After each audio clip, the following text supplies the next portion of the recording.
ओम नमः सिद्धेभ्यः।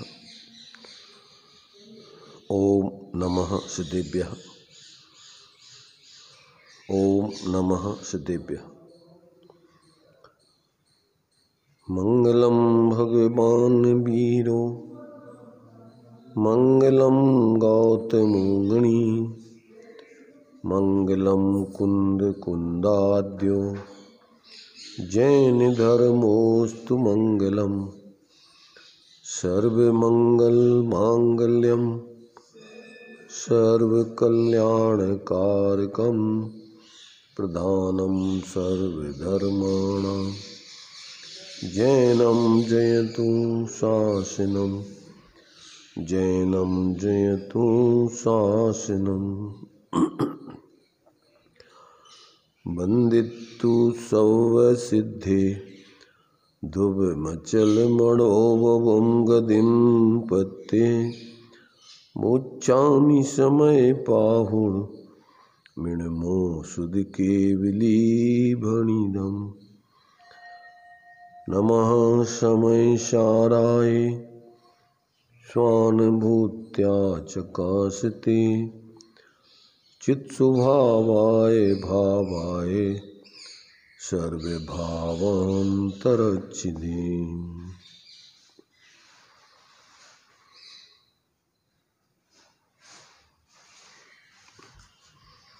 समय सारणी का सर्वशुद्ध ज्ञान अधिकार, इसमें कर्म चेतना कर्म फल चेतना दो प्रकार से अज्ञान चेतना का स्वरूप बताकर और ऐसे एक अपने स्वरूप के अनुभव रूप ज्ञान स्वरूप आत्मा के संचेतन रूप ज्ञान चेतना, ऐसी सामान्य से दो अज्ञान और ज्ञान और विशेष रूप से तीन प्रकार की चेतना बताकर दो प्रकार की चेतनाएं कर्म बंध का कारण हैं और ज्ञान चेतना जो है ये मोक्ष मार्ग और मोक्ष स्वरूप है। ऐसा यहाँ पर आचार्य देव ने तीन गाथाओं में और यहाँ पर 10 श्लोक आचार्य अमृत चंद देव ने लिखे हैं। उनमें से अपनी चर्चा अभी 6 श्लोकों के माध्यम से हो चुकी। अब अंत में उपसंहार के रूप में इस कर्म फल चेतना के उपसंहार में 2 श्लोक, अज्ञान रूप चेतना जो कर्म कर्म फल रूप है, ऐसे उस तीनों गाथाओं का उपसंहार के रूप में फिर 1 श्लोक और अंत में आगे अब क्या बताना चाहते हैं आचार्य उसका स्पष्टीकरण करने के लिए फिर 1 श्लोक देकर इन महत्वपूर्ण 3 गाथाओं का यहाँ पर ये आचार्य देव समापन करके आगे का विषय स्पष्ट करेंगे। इसमें थोड़ा अपन को आचार्य जयसेन स्वामी ने जो तात्पर्य वृत्ति में कुछ विशेष लिखा है उसका भी अपन थोड़ा यहाँ पर विचार करेंगे। तो अभी तक अपन ने 148 कर्म प्रकृतियों के निमित्त से जो आत्मा की परिस्थिति बनती है, ऐसे उस कर्म फल चेतना का उपसंहार करने के लिए ये 231 और 232 ये 2 कलश दिए हुए हैं। इनको अपन पढ़ करके इसका उपसंहार देखते हैं, फिर इसके उपरांत 3 गाथाओं का उपसंहार और आगे के विषय का स्पष्टीकरण क्रमशः अपन देखेंगे। तभी 231 232 ये 2 कलश इस कर्म फल चेतना के उपसंहार के रूप में है। इसके बारे में अपन विचार करते हैं। निःशेष कर्म फल संन्यास स्नानमयीवम्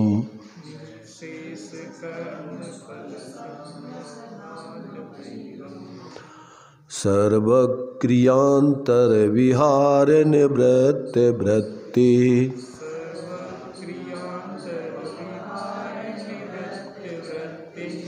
चैतन्य लक्ष्मी भजितो भ्रसमात्म तत्वम्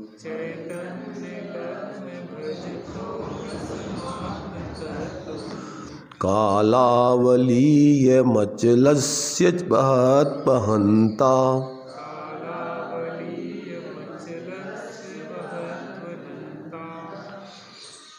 ये जो भक्तांबर स्तोत्र बोलते हैं ना जिस लय में, उस लय में ही है, बसंत तिल का छंद है। इसका देखिए हिंदी पढ़ते हैं। सब कर्मों के फल से सन्यासी होने से आत्म से अतिरिक्त प्रवृत्ति से निवृत्त हो, चिद लक्षण आत्म को अतिशय भोग रहा हूँ, यह प्रवृत्ति ही बनी रहे बस अमित काल तक। क्या कह रहे हैं इसमें आचार्य देव? देखिए इसमें अपन ने जो श्लोक पढ़ा है उसका अर्थ पढ़ते हैं। सकल कर्मों के फल का त्याग करके ज्ञान चेतना की भावना करने वाला ज्ञानी कहता है कि पूर्वोक्त प्रकार से निःशेष कर्म फल संन्यासनाथ, समस्त कर्मों के फल का संन्यास करने से अर्थात समस्त कर्मों के फल को त्याग देने से। देखो त्यागना अपन को मुख्य रूप से यहाँ 3 प्रकार से समझना। एक तो अपन को ज्ञान में त्याग होता है, एक श्रद्धान में त्याग होता है, एक आचरण में त्याग होता है। तो ज्ञान में त्याग कैसे होता है, श्रद्धान में कैसे होता है, आचरण में कैसे होता है?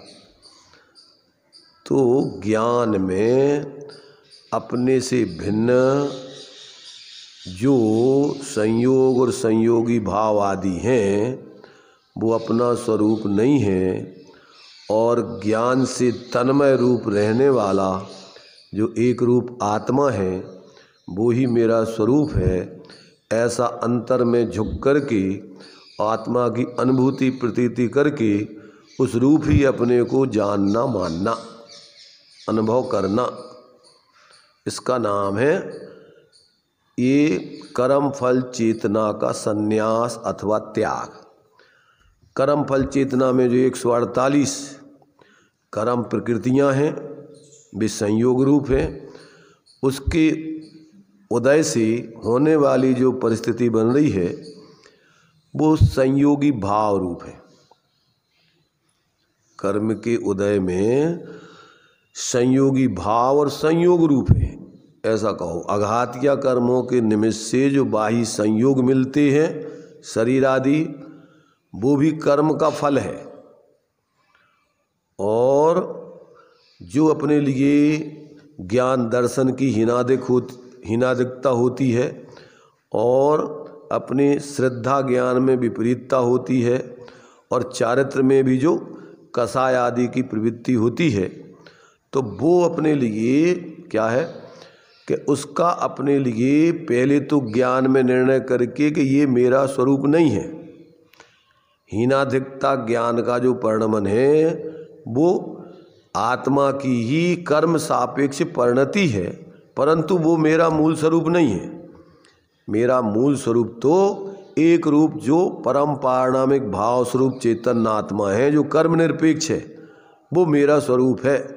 ऐसा अपने ज्ञान में निर्विकल्प होके अनुभूति प्रतीति करके उस रूप ही अपने को अनुभव करते रहना, उस रूप ही अपने को मानते रहना और चारित्र में उसमें ही स्थिरता करते रहना, उसका नाम है त्याग।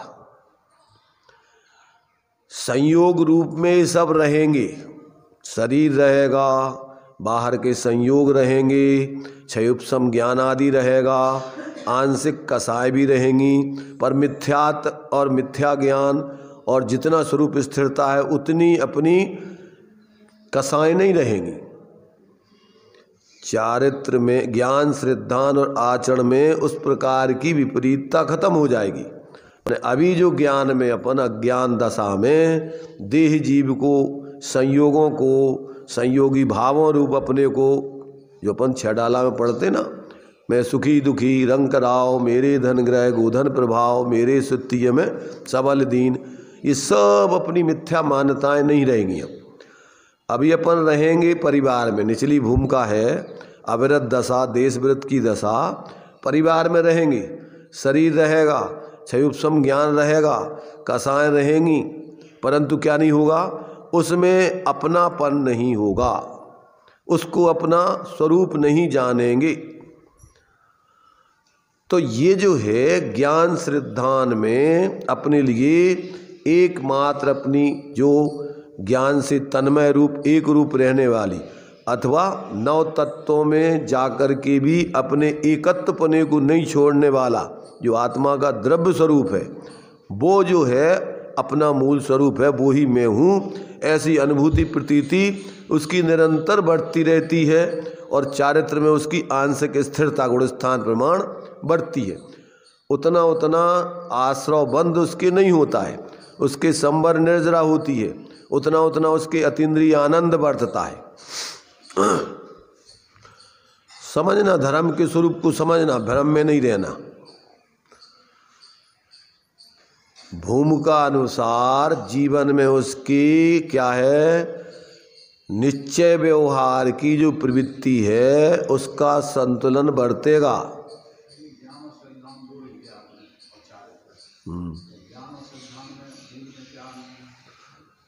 ज्ञान ज्ञान गुण का परिणमन है, श्रद्धान श्रद्धा गुण का परिणमन है, चारित्र चारित्र गुण का परिणमन है।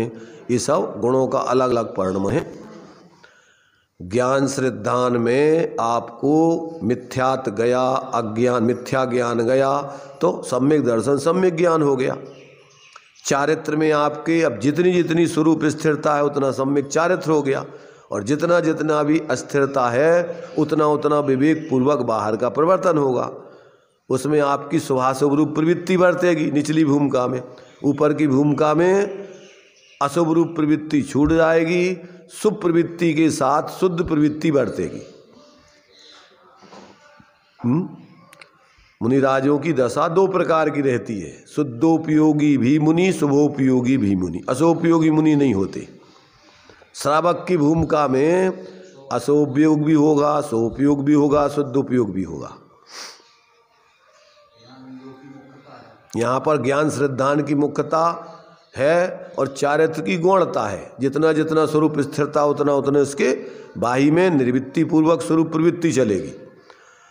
तो ऐसा विवेक उसके निश्चय व्यवहार का, अपने स्वरूप को छोड़ के पर में किसी में उसके अहमपना ममपना नहीं होगा, और प्रवृत्ति में उसके यथायोग निश्चय व्यवहार का सुमेल माने जितना जितना स्वरूप आचरण उतनी उतनी वितरागता, और जितना जितना भी कसाय है उसमें उसका विवेक पूर्वक न्याय नीति पूर्वक का परिवर्तन होगा। धंधा करेगा, परिवार में रहेगा, परंतु अन्याय नीति का सेवन नहीं करेगा, राज विरुद्ध लोक विरुद्ध धर्म विरुद्ध कोई कार्य नहीं करेगा। उससे क्या होगा कि दुर्गति का पात्र नहीं होगा, पाप का बंध नहीं होगा उसको। किसको? श्रावक को। श्रावक की भूमिका में भी श्रद्धान में तो जानेगा कि एक परमाणु मात्र अपना नहीं है, पर व्यवहार में जिस भूमिका में है उस भूमिका का विवेक रख करके न्याय पूर्वक प्रवृत्ति करेगा, उससे उसको पाप का बंध नहीं होगा। अविरत सम्यक दृष्टि भी दुर्गति का पात्र नहीं होता है।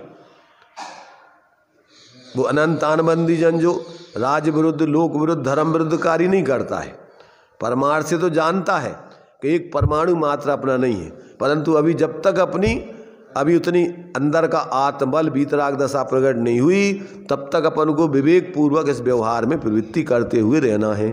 तो ये अपवाद उत्सर्ग का सुमेल है। उत्सर्ग तो अपने स्वरूप की ही प्रवृत्ति करो पूर्ण रूपेण, परंतु जब तक स्वरूप प्रवृत्ति नहीं हो रही तब तक विवेक पूर्वक अशुभ से बचकर ऐसे शुभ में न्याय नीति पूर्वक प्रवृत्ति करना। चारित्र में अपने भूमिका अनुसार प्रवृत्ति विवेक पूर्वक की चलेगी। इसलिए जो अपने लिए आचार्यों ने लिखा है, पूरा संतुलन करके सब बातें लिखी हुई हैं।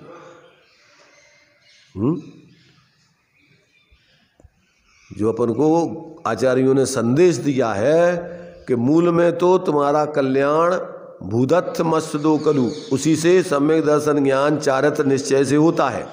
परंतु जब तक आप पूर्ण स्वरूप का आश्रय नहीं कर सको तो व्यवहार देश दापुण जो दो अपरमेठदा भावे, जो अपरम भाव में विकल्प दशा में हैं, तो उनके लिए व्यवहार का भी विवेक रख करके प्रवृत्ति करना।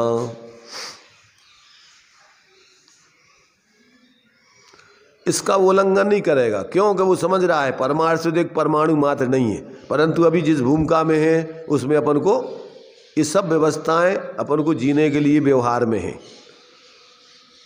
जो अपन को 4 प्रकार का व्यवहार बताया है, असद्भूत व्यवहार के 2 भेद, एक अनुपचरित एक उपचरित। तो व्यवहार से अपन को जो शरीर है और जो कर्म आदि है अपन ने अपने भावों से जो बंध आदि किया है, वे व्यवहार से आपके कहलाएंगे। ये शरीर किसका है? ये अपना शरीर है। कौन से नए दृष्टिकोण से? असद्भूत अनौपचारिक असद्भूत व्यवहार से। एक क्षेत्रावगाही संबंध रहने वाले जो पदार्थ हैं वे व्यवहार से जीव के ही कहलाएंगे, समझ रहे? पर परमाणु से वो एक अपनी आत्मा को छोड़कर के एक परमाणु मात्र अपना नहीं जानता। तो अब व्यवहार में अगर वो इसको अपना नहीं जाने माने, संयोग जो अपन को पुण्य के उदय से मिलते हैं और व्यवहार में जो संयोग अपने कहलाते हैं, अगर उनको अपना नहीं माने तो लोक में पशुओं से बदतर दशा हो जाएगी उसकी। हमारा मकान, परिवार, कुटुंब, रुपया, पैसा, फिर क्या करोगे? लोक व्यवस्था पूरी खत्म। इसलिए लोक व्यवस्था की दृष्टि से आपको जो आपके कर्मों के निमित्त से संयोग आदि मिले हैं वे आपके हैं। इससे आप लोक में अपराधी नहीं कहलाएंगे, अनर्गल प्रवर्तन नहीं होगा आपका। आप जिस भारत में पैदा हुए हैं वो भारत देश हमारा है। आप अपनी भारत की सीमा में कहीं चले जाएं, आप कोई अपराधी नहीं। और इस देश की सीमा का उल्लंघन करने का प्रयत्न करें बिना वीजा अनुमति के, तो क्या होगा कि मारे जाओगे। ऐसे ही लोक में भी जो आपके लिए संयोग, आपके लिए व्यवहार से संयोग मिले हैं उदय प्रमाण, उनकी सीमा में आप रहकर, पर ज्ञान श्रद्धान में क्या जानना कि अपनी आत्मा को छोड़कर एक परमाणु मात्र अपना नहीं है। इसलिए उसमें मूर्छित नहीं होंगे, विवेक पूर्वक प्रवृत्ति तो करेंगे, अनासक्त भाव से प्रवृत्ति तो करेंगे। परंतु जैसे ट्रस्टी लोग ट्रस्ट की व्यवस्था बनाते हैं पर उसका स्वामित्व वो अपना नहीं मानते परमार्थ से कि ये हमारा है, एक व्यवस्थापक है। ऐसे ही सम्यक दृष्टि जीव संसार में रहते हुए परिवार, कुटुंब, समाज, देश सबकी व्यवस्था तो बनाएगा, पर उसमें एकत्व बुद्धि उसका अधिकार ये नहीं कि हमारा माल है।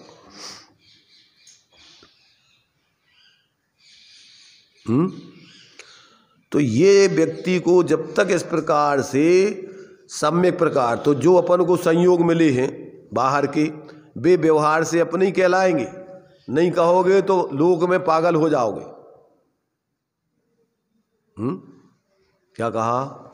इसलिए आचार्यों ने इसी समय सार में 46वीं गाथा में इस व्यवहार की स्थापना की है कि अगर तुम शरीर आदि को व्यवहार से आत्मा नहीं मानोगे, आत्मा का नहीं मानोगे, तो जैसे भस्म को मसल देने से पाप नहीं लगता है, ऐसे ही तुम्हारे लिए पाप नहीं लगेगा पर द्रव्य हिंसा आदि में। इसलिए इस तीर्थ की भी व्यवस्था को समझना।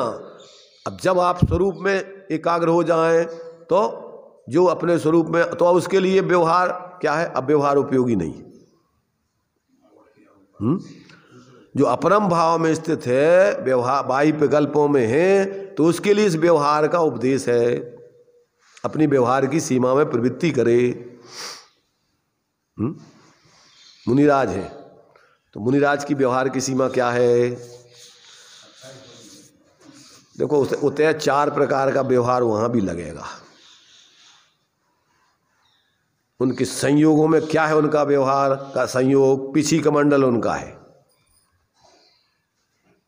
अगर अपना पिछी कमंडल छोड़ के दूसरे का उठा लेंगे तो क्या होगा? तो फिर वो मुनिराज अपराधी बन जाएंगे। तो उनकी सीमा व्यवहार की, वहां जो उनके लिए व्यवहार से उनके लिए संयोग है वो उनका है। इसलिए देखो, अपन जब बोलते हैं पर माने पूरा उनका स्वरूप, तो अपन व्यवहार से बताएंगे। सामान्य लोग तो व्यवहार समझते हैं कि भैया मुनिराज किसे कहते हैं, कि जो पिछी कमंडल वाले होते हैं वे महाराज हैं। तो अपन भजन में बोलते हैं, पिछी कमंडल वाले तुमको लाखों प्रणाम, तुमको लाखों प्रणाम, नग्न दिगंबर धारी तुमको लाखों प्रणाम, 28 मूल गुण के पालक तुमको लाखों प्रणाम, रत्नत्रय की धारी तुमको लाखों प्रणाम, शुद्धात्म सेवी तुमको लाखों प्रणाम। तो कितने प्रकार के महाराज हैं? हाँ? 4 हो गए व्यवहार के। पिछी कमंडल कौन सी नय का विषय हो गया? उपचरित असद्भुत व्यवहार नय का विषय, जो अपने आत्मा के एक क्षेत्रावगाही संबंध वाले नहीं हैं, जो संयोग व्यवहार में अपने कहे जाते हैं, वे उपचरित उपचार से वे उसके हैं, उसकी सीमा में रहने में व्यवहार से वो अपराधी नहीं है। क्या है? उपचरित असद्भुत व्यवहार नय से मुनिराज के पिछी कमंडल, अनुपचरित असद्भुत व्यवहार नय से शरीर नग्न दिगंबर शरीर मुनिराज का है। जो कर्म उन्होंने बांधे वे उनके हैं। और उपचरित सद्भुत व्यवहार नय से 28 मूलों का पालन करने वाले मुनिराज, ये शुभ भाव है। अशुभ कौन से भाव है? अशुद्ध भाव, वे भी आत्मा की परिणति में हो रहे शुभ भाव। तो उसके कर्ता कौन है?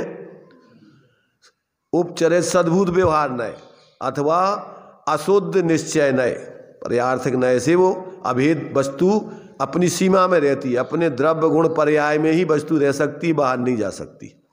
तो पर्यार्थिक नय से अभेद दृष्टि से विचार करो तो क्या है? वो जो शुभ भाव हैं, वो शुभ भाव वास्तव में वो उस आत्मा के ही हैं, और वो अभेद नय से आत्मा ही हैं, सोपयोगी आत्मा। और अनुपचरित सद्भुत व्यवहार नय से रत्नत्रय की धारी आत्मा का क्या है? उनका मुनिराजों का सम्यक दर्शन ज्ञान चारित्र आदि रूप उनका है। उनमें आत्मा में रहने वाले गुण भेद आत्मा उनके हैं, शुद्ध भाव और गुण भेद, ये सब व्यवहार अनुपचरित सद्भुत व्यवहार है। और एक अभेद नय से एक शुद्ध आत्मा, सब अपनी गुण पर्यायों में रहने वाला एक रूप, जो अनादि अनंत, जिसमें कर्म निरपेक्षता है। आत्मा किसी कर्म के कारण से न उदय से, न उपशम से, न क्षय से, न क्षय उपशम से। आत्मा कैसे है? आत्मा परम पारणामिक निरपेक्ष अनादि अनंत तत्व है, वो किसी कर्म के कारण से नहीं है। ऐसे अपने उस स्वरूप का अनुभव करने वाले अभेद दृष्टि से ये निष्परम शुद्ध निश्चय नय का विषय। तो इन विवक्षाओं को समझ लेने पर झगड़ा नहीं है ये निश्चय व्यवहार का, ये झगड़ा मिटाने वाली व्यवस्था है।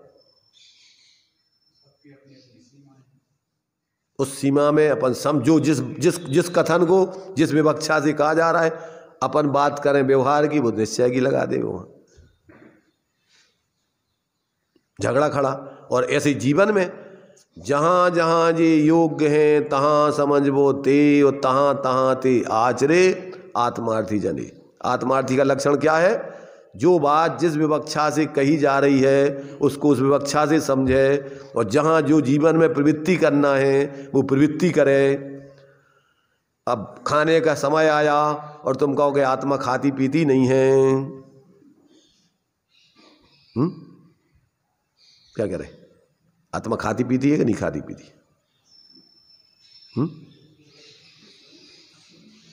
बताओ भाई। यही तो सबसे बड़ा झगड़ा है, नहीं खाती। यही तो निश्चय वालों की समस्या है।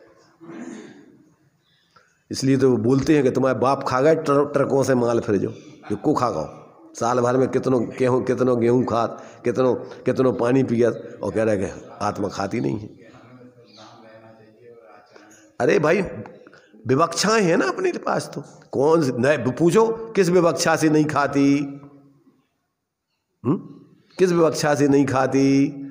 कि भैया निश्चय नय से नहीं खाती। निश्चय नय माने कौन सी? कौन निश्चय नय से? न शुद्ध निश्चय नय से, न अशुद्ध निश्चय नय से, न एक देश शुद्ध निश्चय नय से, न परम शुद्ध निश्चय नय से, न साक्षात निश्चय नय से। निश्चय नय से तो आत्मा अपने भावों का करता है,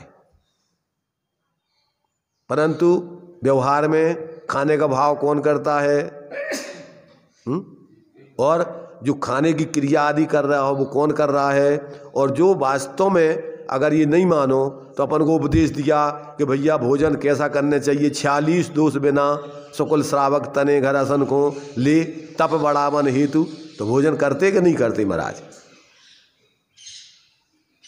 तो कथन तो है तुम्हारे लिए व्यवहार का, उपचरित सद्भुत व्यवहार का, और तुमने लगा लिया निश्चय। अब झगड़ा खड़ा है।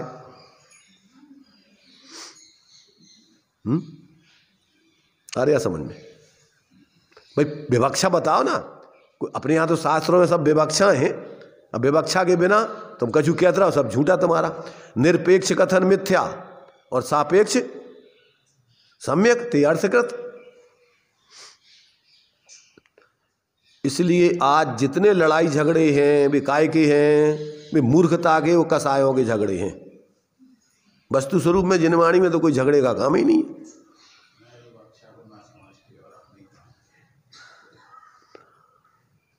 इसलिए भाई समझो जिनवाणी को सम्यक प्रकार से, और जीवन में भी संतुलित तरीके से आनंद पूर्वक जियो, प्रेम से सब जीवों के साथ परस्पर में यथायोग सम्यक व्यवहार करते हुए। कहाँ झगड़ा है बताओ? तो ये जो है अपन को आचार्य कह रहे हैं कि भैया ये सारी चीजें समझो। तो पहले तो अपन अपने मूल स्वरूप को कि ये मेरा मूल स्वरूप है, आज तक उसको अपना मूल स्वरूप जाना नहीं, माना नहीं, अनुभव किया नहीं। इसलिए निरंतर पर में मूर्छित होकर, व्यवहार में मूढ़ होकर निरंतर मिथ्यात्व में पड़े हुए, और रात दिन संकल्प विकल्प धर्म के नाम पे हो चाहे संसार के नाम पे हो, निरंतर क्या कर रहे हैं? निरंतर परावलंबी जीवन जी रहे हैं। अपने स्वावलंबन को किंचित मात्र जीवन में लाए नहीं वो। क्योंकि जब तक ये निश्चय व्यवहार से समझकर और व्यवहार को गौण करके और निश्चय के विषय का अवलंबन करके जब तक निर्विकल्प आत्मानुभूति पूर्वक आत्म प्रतीति नहीं होती, तब तक मिथ्यात का नाश ही नहीं होता। या तो अकेले शब्दों में निश्चय पढ़ के विकल्पों में समझ के मान लो कि हो गए हम निश्चय वाले, तो वे भी मूढ़ हैं। निश्चय का आश्रय, अपने स्वरूप का आश्रय तो किया नहीं, और अपने को सर्वथा उसी रूप मान के और सब व्यवहार के विषय का लोप कर दिया, निषेध कर दिया कि कुछ नहीं, हम तो है ही नहीं कुछ। अरे प्रयोजन की दृष्टि से अवलंबन अपना आत्मकल्याण करने के लिए उसकी मुख्यता करना अलग चीज है, और सर्वथा व्यवहार का निषेध करना अलग चीज है।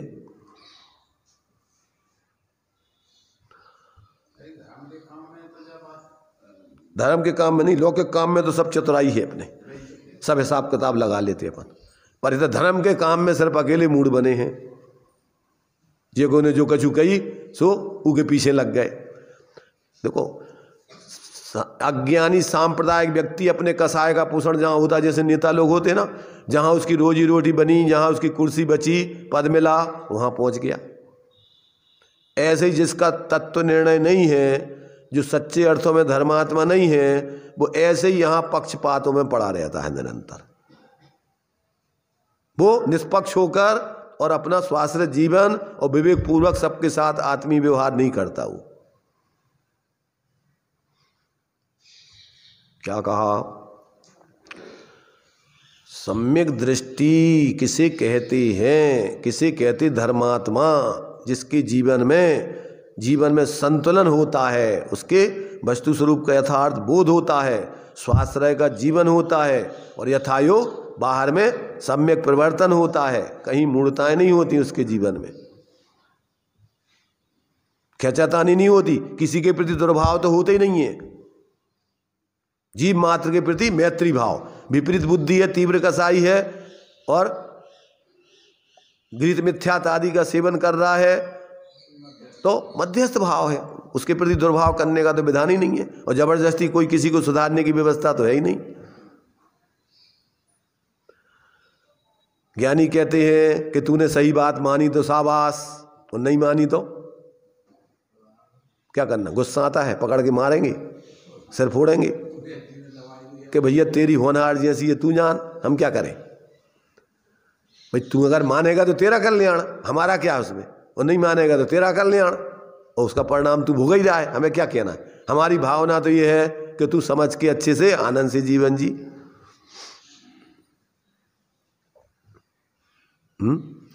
अरे भाई भगवान ने सबके लिए उपदेश तो सबको कल्याण का ये कहीं दिया कि अलग अलग दिया। समुसण में सारे जीव जानवर बैठते, वहाँ मनुष्य बैठते, देव बैठते, वहाँ कोई अलग जाति पाति होती क्या। ये तो जीव मात्र के लिए उपदेश है और सब जीवों का स्वरूप जैसा है वैसा ही बता रहे, और उसको भूल करके बाकी सब चतुर्गति संसार का कारण है। अब तुम अपने अपने संप्रदाय धर्म के नाम पे बना करके लड़ते झगड़ते रहो, उससे धर्म तो होना नहीं है।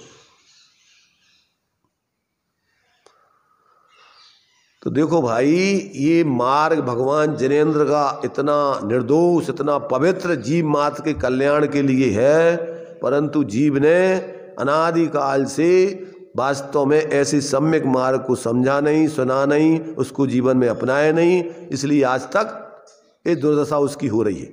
और अभी भी अगर नहीं समझे, बहुत अच्छा अवसर है। जब देखो धर्मनिरपेक्ष अपना राष्ट्र है, समाज है और धर्म का स्वरूप भी है। धर्मनिरपेक्ष समझते कि नहीं?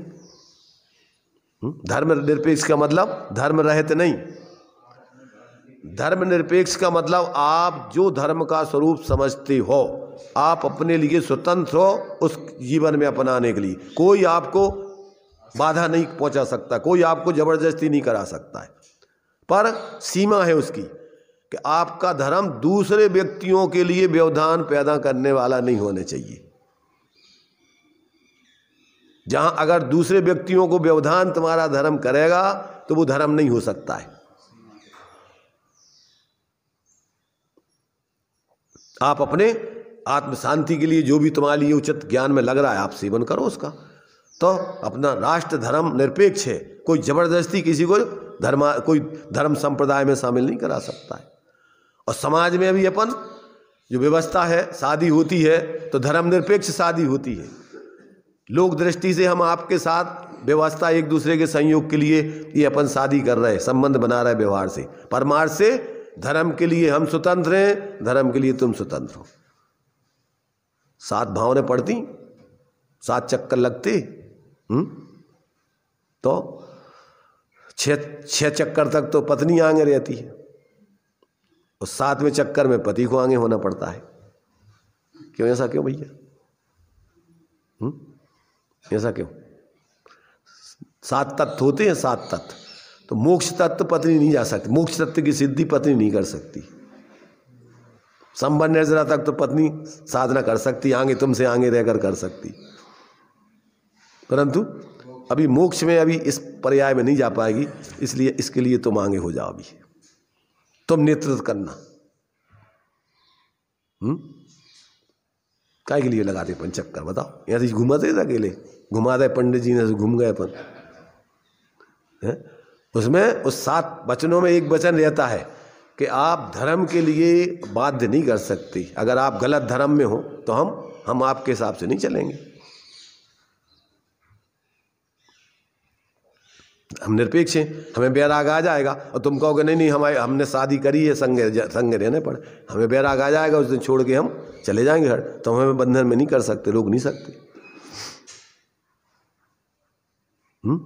है कोई तैयार?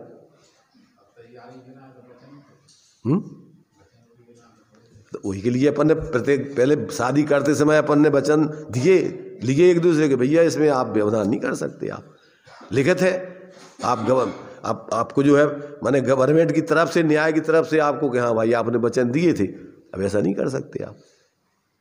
और धर्म का स्वरूप तो है ही निरपेक्ष, प्रत्येक व्यक्ति अपना अपना धर्म स्वतंत्र रूप से साध सकता है, कोई दूसरा उसका धर्म न करा सकता है न छीन सकता है, ये वस्तु का स्वरूप है।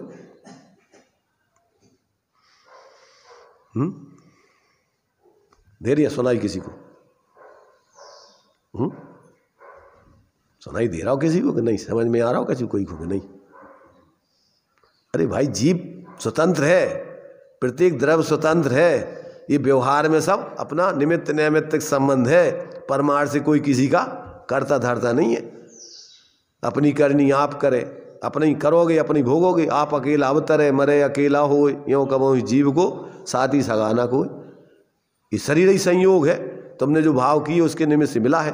और अगर आप अशुद्ध भाव नहीं करो, शुद्ध भाव करो, तो ये सब संयोग दूर हो जाएंगे, तुम्हारी आत्मा शुद्ध होकर के परम दशा को पा लेगी।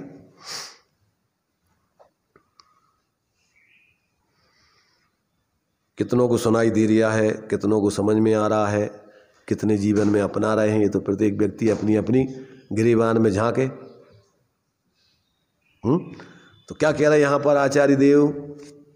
ये उपसंहार चल रहा है काय का, इन 3 गाथाओं कर्म अज्ञान चेतना में जो ये कर्म फल चेतना पड़ी, उस कर्म फल चेतना में अपन को ये कह रहे कि जो यहाँ पर सकल कर्मों के फल का त्याग करने वाला, जो ज्ञान चेतना की भावना करने वाला ज्ञानी है, वो पूर्वोक्त प्रकार से समस्त कर्म के फल का संन्यास करने से क्या करता है? वो मैं चैतन्य लक्षण आत्म तत्व को अतिशयता से भोगता हूँ। अतिशय माने उत्कृष्टतया, पूर्ण उसमें लीन होकर के भोगता हूँ, और उसके अतिरिक्त अन्य सर्व क्रियाओं में विहार से मेरी वृत्ति निवृत्त हुई है। विहार जानते ना? विहार, विहार, विहार क्या कहलाता है? अन्य द्रव्यों में विहार से मेरी वृत्ति निवृत्त हुई है। विहार माने उस रूप परिणमन करने से, उस तरफ मेरा जाने से अब रुकाव हो गया है। कहते ना भैया विहार होगा महाराज को, तो विहार माने क्या?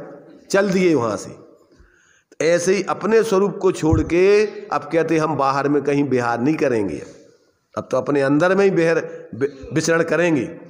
तो इस प्रकार से कहते मेरी वृत्ति निवृत्त हुई है, अर्थात आत्म तत्व के उपभोग के अतिरिक्त अन्य जो भोग उपयोग की क्रिया, विभाव भाव रूप क्रिया, उसमें मेरी परिणति विहार यानी प्रवृत्ति नहीं करती। अचलस्य मम, इस प्रकार आत्म तत्व के उपभोग में अचल, ऐसे मुझे, अचल माने अब उसी में स्थिर हो गई, अब उससे चलायमान नहीं होती। इयम काल आवली, यह काल की आवली जो कि अनंता, अब कब तक रहेंगे? रही है अनंता, अनंत काल यथा तथा। जब स्थिर स्वरूप में ही स्थिर हो गए तो अब अपने स्वरूप से च्युत नहीं होंगे अनंत काल तक। तो अब वो प्रवाह रूप से अनंत है, वह आत्म तत्व के उपभोग में ही बहती रहे, उपयोग की प्रवृत्ति अन्न में कभी ना जाए, ऐसा जो है यहाँ पर अपनी भावना उस ज्ञानी की रहती है। देखिए भावार्थ, ऐसी भावना करने वाला ज्ञानी ऐसा तृप्त हुआ है कि मानो भावना करता हुआ साक्षात केवली ही हो गया हो। इससे वह अनंत काल तक ऐसा ही रहना चाहता है, और यह योग्य ही है। ऐसा रहना चाहता है और कहते हैं ये योग्य ही है। क्यों योग्य है? क्योंकि इसी भावना से केवली हुआ जाता है। भावना से ही भगवान बनते हैं और भावना से ही हैवान और शैतान बनते। भावना भवनाशिनी और भावना भवकारिणी। जैसी तुम्हारी भावना होगी वैसे ही जीवन जियोगे तुम। तो अब आप अपने स्वरूप में ही पूर्ण रूपेण तन्मय होकर के उसी में रहना चाहते, अर्थात तुम अब भगवान बन जाओगे, संसार में नहीं भटकोगे। केवल ज्ञान उत्पन्न करने का परमार्थ उपाय यही है। बाह्य व्यवहार चारित्र इसी का साधन रूप है मात्र। जो अपन बाहर में साधन अपनाते, त्याग मार्ग निर्वृत्ति व्रत लेते आदि आदि, काय के लाने? स्वरूप प्रवृत्ति के लिए, उसी उद्देश्य से। अब व्यवहार मोक्ष मग सुनिए, हेतु नियत का हुई। जितना भी व्यवहार है इसी परमार्थ की सिद्धि के लिए होता है। अगर इसके लिए है तो वो व्यवहार है, और इसको छोड़ के और कोई जो ख्याति लाभ पूजा आदि चाहे, धर करे विविध विध देहदाय, आत्म अनात्म के ज्ञानहीन, जे जे करनी तन करत चीन, ते सब मिथ्या चारित्र हैं। वे सब अपने लिए आत्म कल्याण के कार्य नहीं है सब। तो इसी का साधन रूप है, और इसके बिना व्यवहार चारित्र मात्र शुभ कर्म को बांधता है, वह मोक्ष का उपाय नहीं होता है। तो बाहर में अकेला जीव व्यवहार में ही लगा रहे और अंदर स्वरूप प्रवृत्ति नहीं करे, तो ऐसा व्यवहार जीव ने मुनि वृद्धार अनंतवार गिरेवे को उपजायो, पैने जातम ज्ञान बिना सुख लेस न पायो। ताते जिनवर कथित तत्व अभ्यास करीजे, और संशय विभ्रम मोह त्याग आपो लख लीजे। बिना अपने स्वरूप को देखे जाने अनुभव किए शांति का मार्ग परमार्थ से प्रकट नहीं होता है। और उसी के लिए अपन मंदिर आवे, स्वाध्याय करें, जो भी व्रत लेवे, काहे के लाने? अपने स्वरूप में स्थिर होने, अपने स्वरूप के अनुभव पूर्वक उसी में स्थिरता के लिए। इसके अलावा और कोई दूसरा लक्ष्य नहीं, क्योंकि बाहर में और कुछ करना वो कोई धर्म नहीं है। बाहर में जो साधन है वो अपने स्वरूप प्रवृत्ति के लिए किए जाएं तो वो व्यवहार है, और अगर उसकी सिद्धि नहीं होवे तो वो व्यवहार नहीं है, फिर परमार्थ का साधक नहीं है जो। देखो इसी का और भी स्पष्टीकरण करने के लिए एक कलश और लिखा जाता है 232 नंबर का। ये भक्तांबर स्तोत्र जिस लय में बोलते उसी लय में है, देखिए। यह पूर्व भाव कृत कर्म विषद्रुमाणाम,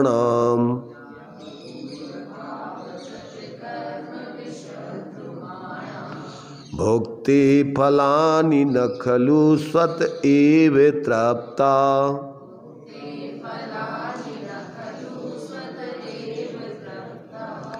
आपात काल रमणीय मुदर्क रम्यम,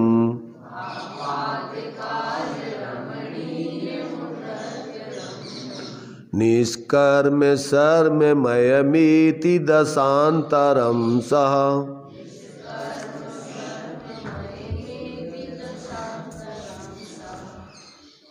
देखिए इसका हिंदी पढ़ते हैं, अभी अपन ने संस्कृत पढ़ा, हिंदी में आपका भाव समझ में आएगा। इसमें आप लोगों की पुस्तक में उसका हिंदी नहीं होगा, इसमें हम पढ़ते हैं। रे पूर्व भाव कृत कर्म जहर तरु के, अज्ञानमय फल नहीं जो भोगता है, अर त्राप्त हैं स्वयं में चिरकाल तक भी, निष्कर्म सुखमय दशा को भोगते हैं। अभी हमने जो संस्कृत पढ़ी उसका हिंदी है, क्या कहा? रे पूर्व भाव कृत कर्म जहर तरु के, कर्म रूपी जहर के वृक्ष, कर्म जहर तरु के, अज्ञानमय फल नहीं जो भोगता है। अज्ञानमय फल माने मिथ्या दर्शन ज्ञान चारित्र रूप प्रवृत्ति नहीं करता है, अपने को अपने चेतन स्वरूप अनुभव को छोड़ के अन्य किसी रूप अपने को नहीं जानता मानता अनुभव करता है।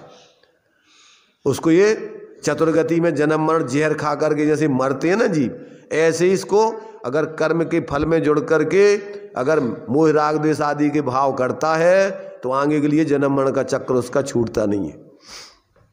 तो इसको मरना नहीं है, जन्म मरण के चक्र से छूटना है। वो कहते कर्म तरु विष के फलों को नहीं खावे। उसके फल कौन है? अज्ञानता रूप प्रवृत्ति।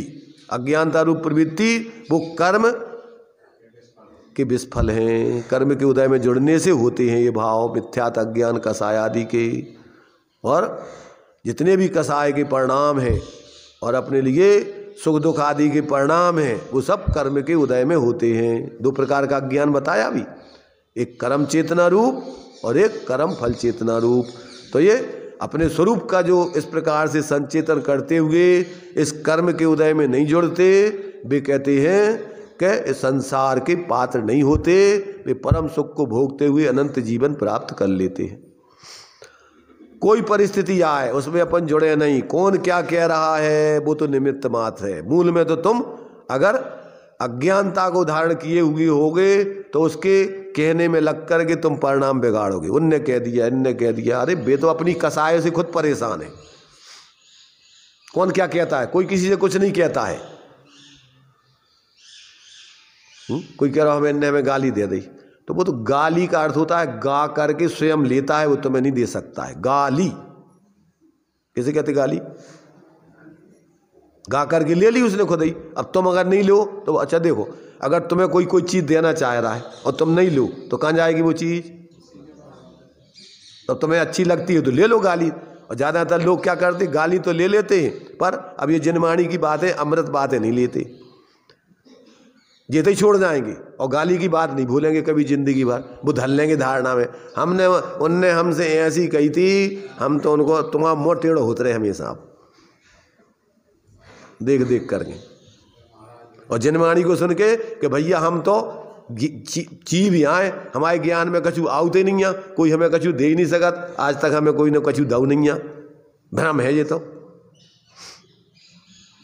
जानते हैं हम, जान लो कि तुम्हें कसाय पैदा हो रही और तुम कसाय में आए वाए बक रहे, हम क्या करें? अब कोई पागल आए वाए बके तो अपन क्या करते? खड़े होकर के सुनत रेत के नहीं, चलो यार पागल है ये तो। और कोई अपन को गाली देवे तो क्या करत? अपन भी वही के संग है, फिर पगले आना चालू कर देते। इसलिए कहा गया है कि गाली आवत एक है और लूटत लौटत होए अनेक, और जो गाली लौटे नहीं सो रहे एक की एक। अब तुम बात ही नहीं करोगे तो वो कब तक देते रहे तुम गाली को अपने? क्या छोड़ो यार ये तो।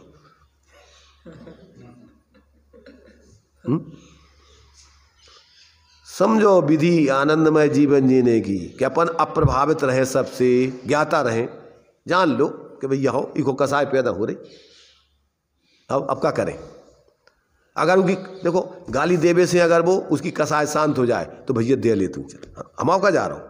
तू अगर गाली दे करके प्रसन्न हो रहा है तो हम तो चाहते ही सब चीज़ सुखी रहे, हमें तो कभी अंतर पड़ने नहीं है। और तूने गाली दे के अब तो ही कसाय शांत हो गई, चलो ठीक है। और अगर तुम्हें एक आदमी और देने हो तो और दे लो, जानेंगे हम कि भैया की कसाय शांत हो रही गाली देवे से, हम आपका बिगड़ रहा हूँ।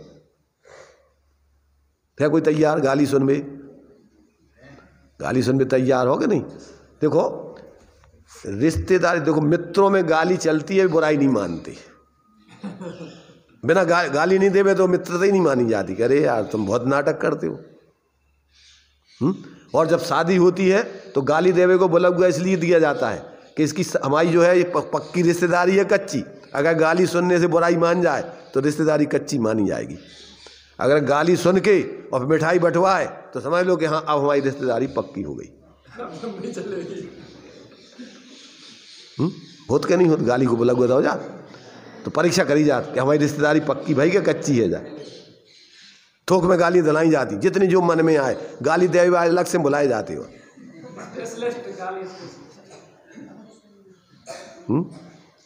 ये पुराने लोगों की क्या है, ये बहुत इनमें गहरे मर्म छिपे रहते हैं। समधी को बुला के, बाप को बुला के उनको गाली दवाई, समझ रहे ना?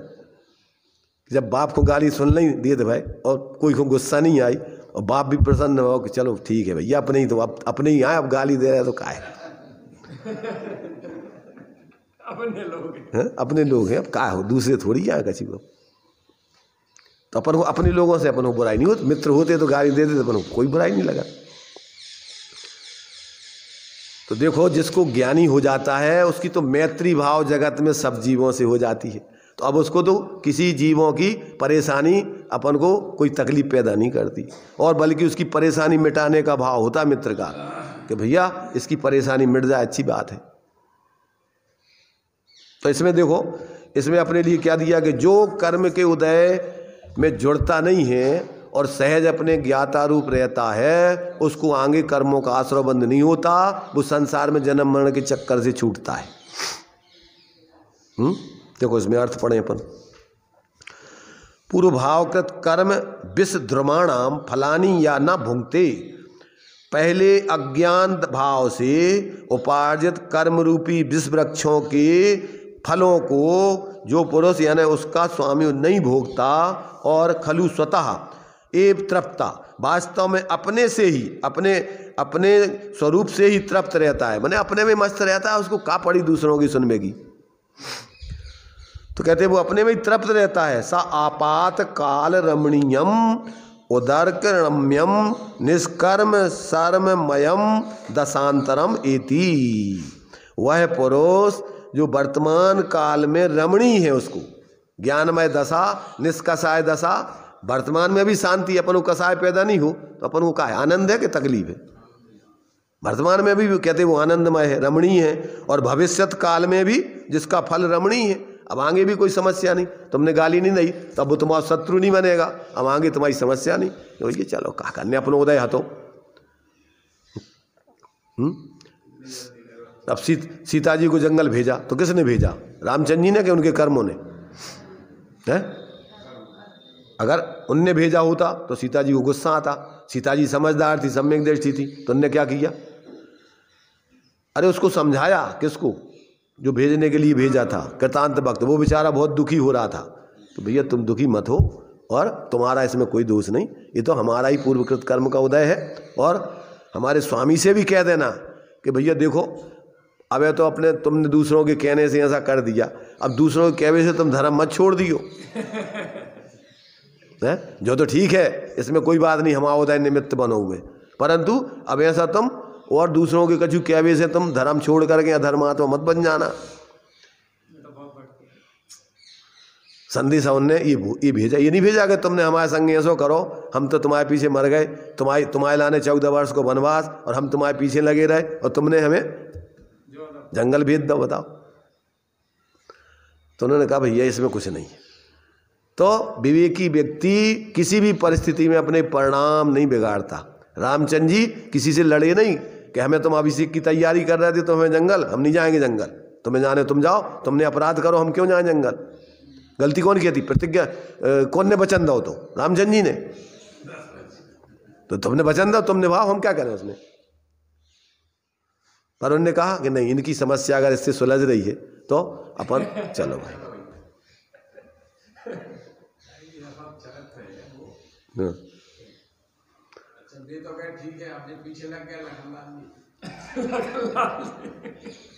यही तो है प्रेम, वात्सल्य, आत्मीयता, कि भैया इनकी ऐसी समस्या।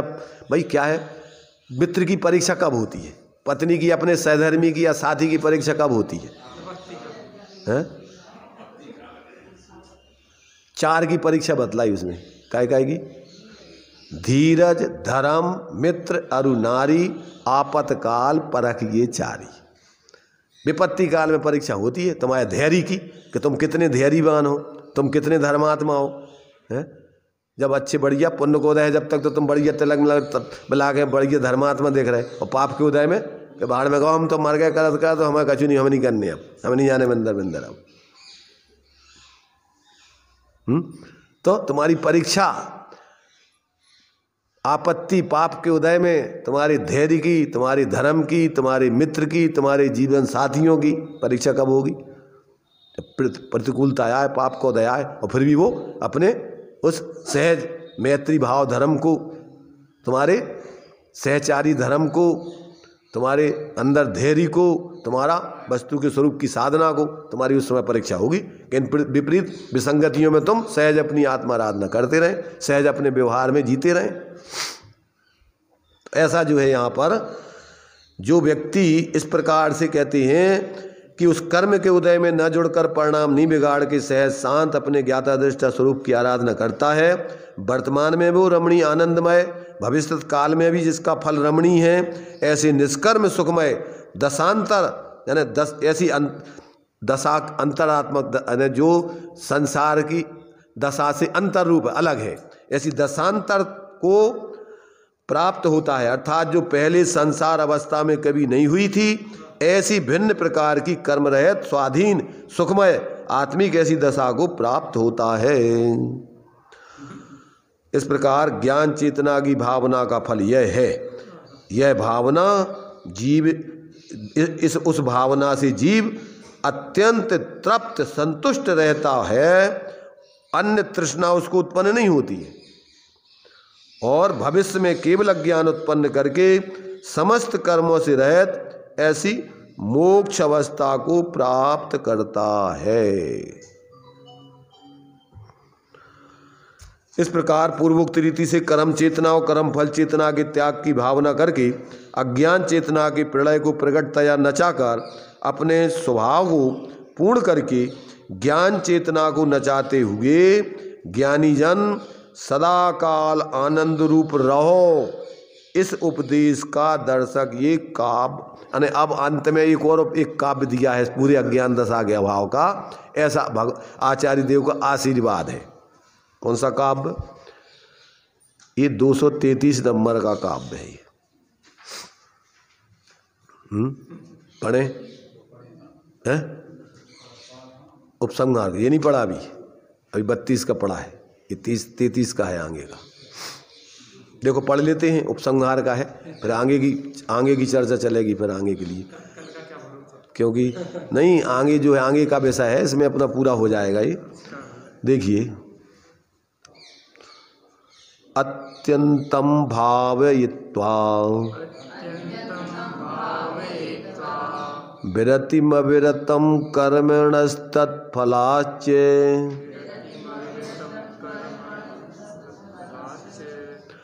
प्रस्पष्टं नाटयित्वा प्रलयन्मखिलज्ञान संचेतनायाः पूर्णं कृत्वा स्वभावम् स्वरस परिगतं ज्ञान संचेतनां स्वाम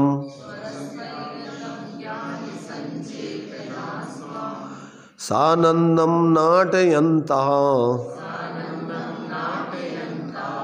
प्रसम रसमितः सर्वकालं पिबन्तु।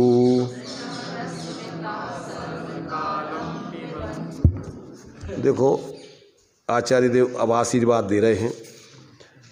ये इसका जो हिंदी छंद है उस हिंदी छंद को हम पढ़ते हैं। देखिए, रे कर्म कर्म फल से संन्यास लेकर, ये भी उसी में है। कौन सी? बसंत तिल का छंद है जो भक्तामृत। रे कर्म कर्म फल से संन्यास लेकर सद्ज्ञान चेतना को निज में नचाओ, प्याला पियो नित्य प्रसम रस का निरंतर, सुख में रहो अभी से सिर काल तक तुम। कौन कह रहे आई? ये आचार्य देव कह रहे हैं जीवों के लिए। देखो इसका अर्थ पढ़ते हैं। अविरतम कर्मणः तत्फलाच्च विरतिम अत्यंतम भावित्वा, ज्ञानी जन अविरत पने से, अविरत माने निरंतर, जिसमें अंतर नहीं पड़े, अविरत, अविरत पने से कर्म से और कर्म फल से विरति को अत्यंत भाकर, निर्वृत्ति करके अत्यंत निर्वृत्ति को भाकर, अर्थात कर्म और कर्म फल की वृत्ति अत्यंत विरक्त भाव को निरंतर भाकर अखिल अज्ञान संचेतनाया प्रलयनम प्रस्पष्टम नाटयित्वा, समस्त अज्ञान चेतना के नाश को स्पष्टतया नचाकर अर्थात भाकर, स्वरस परिगतम स्वभावम पूर्णम कृत्वा, निज रस से प्राप्त अपने स्वभाव को पूर्ण करके स्वाम ज्ञान संचेतनाम सानंदम नाटयन्तः इतः सर्वकालम प्रसम रसम पिबन्तु, अपनी ज्ञान चेतना को आनंद पूर्वक नचाते हुए अब से सदा काल प्रसम रस को पियो, अर्थात कर्म के अभाव रूप आत्मिक रस को, अमृत रस को अभी से लेकर अनंत काल तक पीते रहो, पियो। इस प्रकार ज्ञानियों को प्रेरणा की है आचार्य देव ने। हे भाई, इसको आनंद को भोगो। क्यों तुम व्यर्थ में कर्म के अज्ञानता पूर्वक कर्म और कर्म फल के भोग में दुखी होते हो, परेशान होते हो? क्यों अज्ञानता पूर्वक जीवन जीते हुए निरंतर परेशान हो? ऐसा अंदर में अपने ज्ञान को जगाकर क्या करो, आनंद रस को अपने स्वरूप का पियो। क्या मुरझाई ज्ञान लता मेरी निज अंतर बल से खिल जावे। अंतर से अपने ज्ञान को अपने स्वरूप का अवलंबन करके जगाओ और अंदर में फिर अपने आनंद को पियो। बाहर में क्यों तुम कसायों में उलझ करके अपनी आत्मा को चतुर्गति संसार में डुबो रहे हो, परेशान भोग रहे हो। देखिए भावार्थ, पहले तो त्रिकाल संबंधी कर्म के कर्तृत्व रूप कर्म चेतना के त्याग की भावना 49 भंग पूर्वक कराई और फिर 148 कर्म प्रकृतियों के उदय रूप कर्म फल के त्याग की भावना कराई। इस प्रकार अज्ञान चेतना का प्रलय कराकर ज्ञान चेतना में प्रवृत्त होने का उपदेश दिया है। यह ज्ञान चेतना सदा आनंद रूप अपने स्वभाव के अनुभव रूप है। ज्ञानी जन सदा उसका उपभोग करो, ऐसा श्री गुरुओं का उपदेश जानो।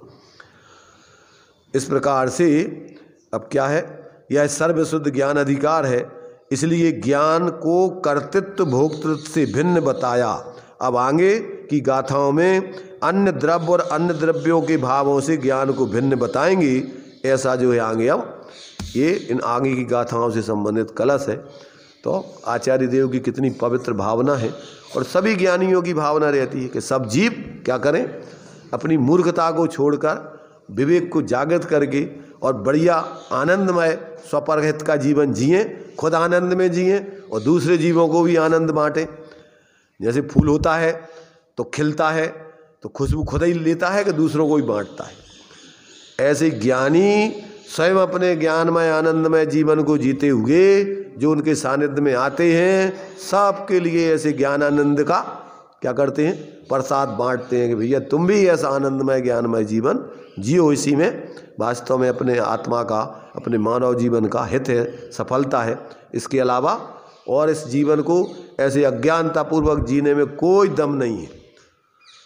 अनादिकाल से आपने इस अज्ञानतापूर्वक मोह को जीवन को जिया, अब ज्ञानमय ऐसे स्वरूप आश्रय के जीवन को जी करके आनंद भोगो। ये अपन को जो है इस अज्ञान चेतना और ज्ञान चेतना को स्वरूप को बताकर आचार्य देव की यहाँ पर अंत में ये भावना स्पष्ट की है।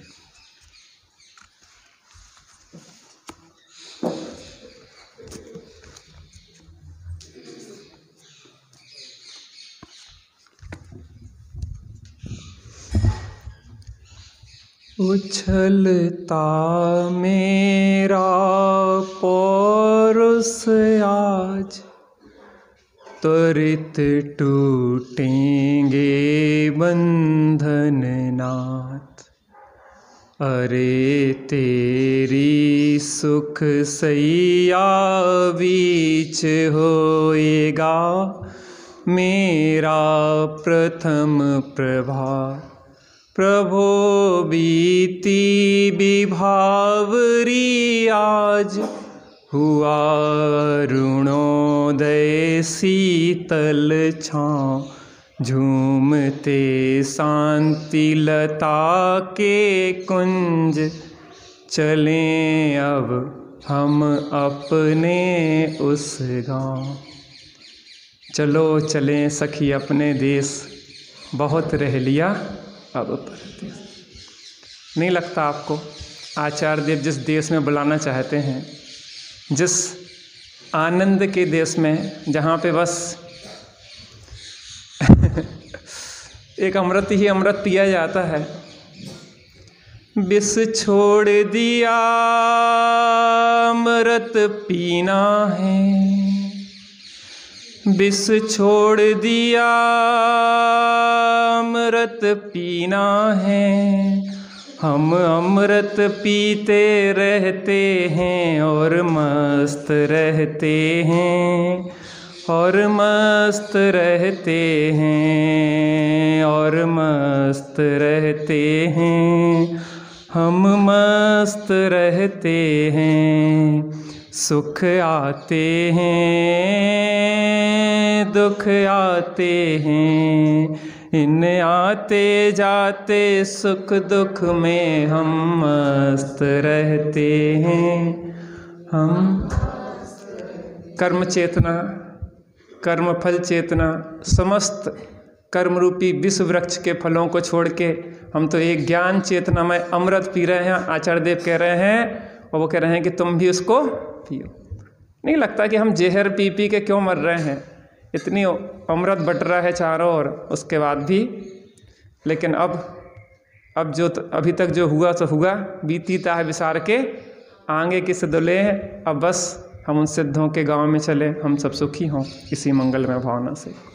देसना प्रभु की